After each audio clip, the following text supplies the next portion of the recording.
Welcome back. In this simulation, we will learn essential techniques for searching and collecting evidence at a crime scene.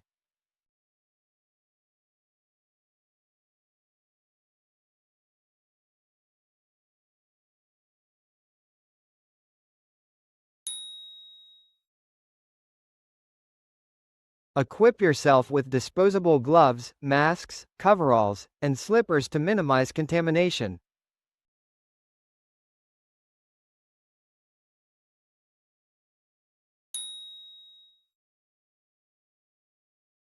Now, let's try to understand the chain of custody and how it helps in maintaining the integrity of the evidence.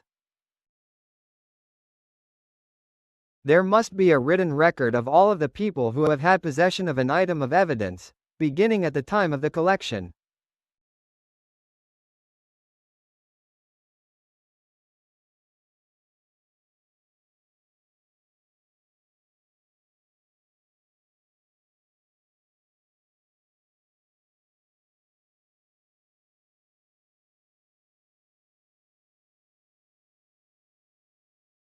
Every person who has handled or examined the evidence must be accounted for.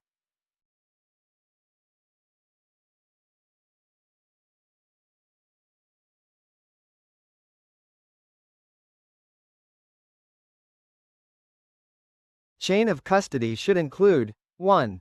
Date and time of transfer. 2. Location of transfer. 3. 2. From names. 4. Purpose of the transfer.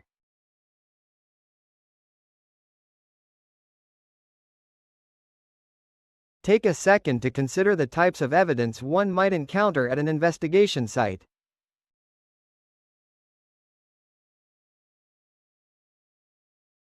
Point the laser at the shard of glass and hover to know more.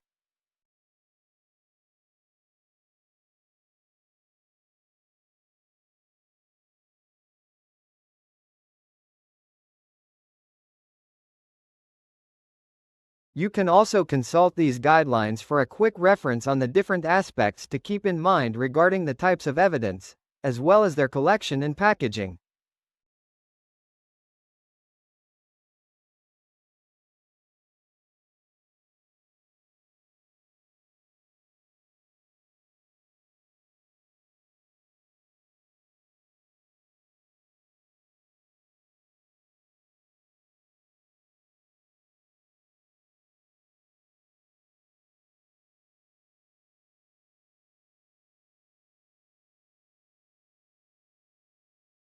Let's start with investigating the crime scene and look out for any evidence. We will guide you in identifying each of these pieces of evidence.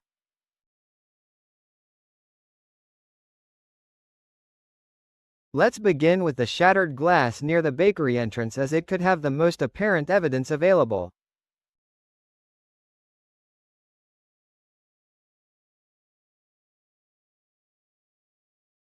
The glass has visible blood stains on it that can be analyzed in the lab.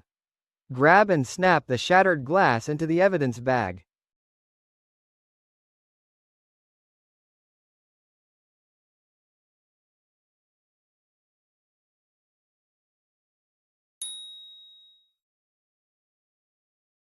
Now grab the evidence bag containing the shattered glass and snap it into another evidence bag, so as to avoid breakage or contamination.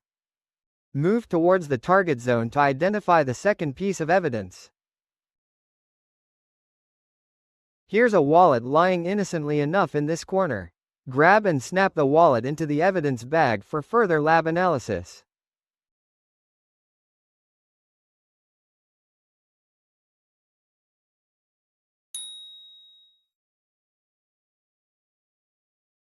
Now grab the evidence bag containing the wallet and snap it into another evidence bag, so as to avoid contamination.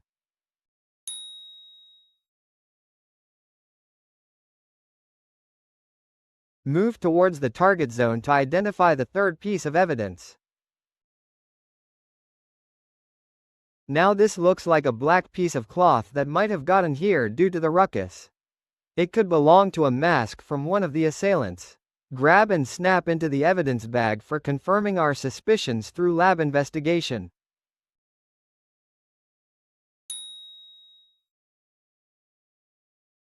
Now grab the evidence bag containing the black cloth and snap it into another evidence bag.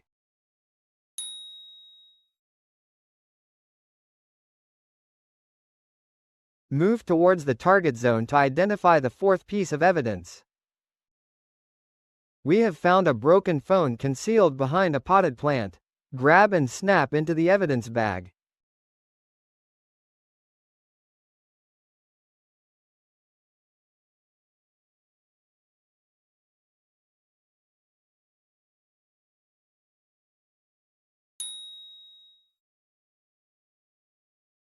Now grab the evidence bag containing the broken phone and snap it into another evidence bag, so as to avoid contamination.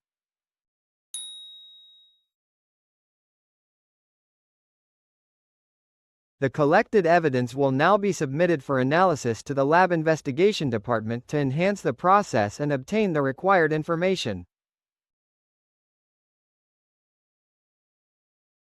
Congratulations! You've completed the crime scene investigation. You are now aware about the measuring techniques, search area patterns, chain of custody, and different types of evidence.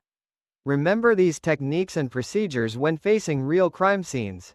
Stay sharp, stay focused, and uphold the integrity of the investigation.